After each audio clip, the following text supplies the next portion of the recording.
ดีตอนนี้ทางระบบของเราได้มีการอัปเดตเวอร์ชันใหม่ในการให้ส่วนลดเฉพาะประเภทอาหารหรือว่าประเภทเครื่องดื่มซึ่งวิธีการตั้งค่าแม่นให้เรามาที่3ขีดหลังจากนั้นแม่นให้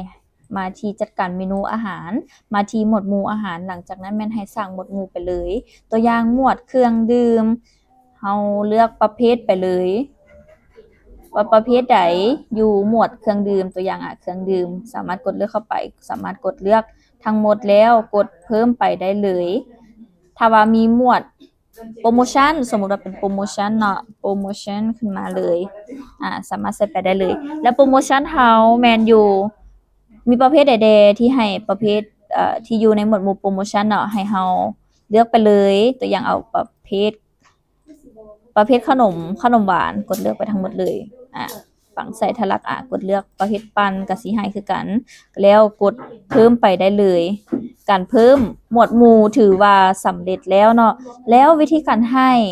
ส่วนลดแม่นให้เฮามาที่3ขีดมาสถานะของโต๊ะแม่นขายปกติไปได้เลยกดเปิดโต๊ะหลังจากนั้นแม่นกดเพิ่มออเดอร์ปกติเลยซึ่งตัวอย่างเอา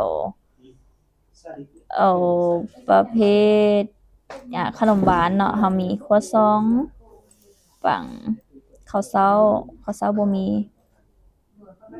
โอเคสมมุติว่าเฮาสั่งเอาตัวนี้มี2อันเพิ่มจำนวนไปอีกกดสั่งอาหารปกติเลยหรือว่าเฮาเพิ่มประเภทอื่นก็ได้ตัวอย่างประเภทปิ้งไก่ก็เพิ่มไปได้เลย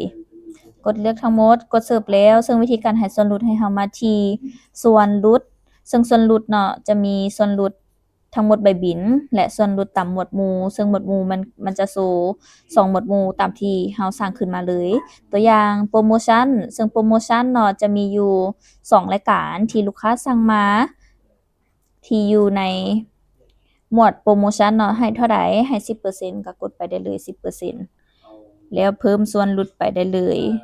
ซึ่งปิ้งไก่จะบ่ให้ส่วนลดเนาะจะให้ส่วนลดแต่ครัวซองแล้วปั่นโกโก้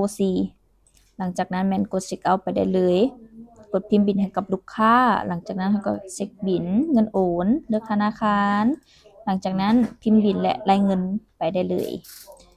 การให้ส่วนลดถือว่าสำเร็จแล้วเด้อซึ่งยอดขายให้เฮามาที่สถิติทางด้านการเงินก็สิมีรายละเอียดให้ส่วนลด 10%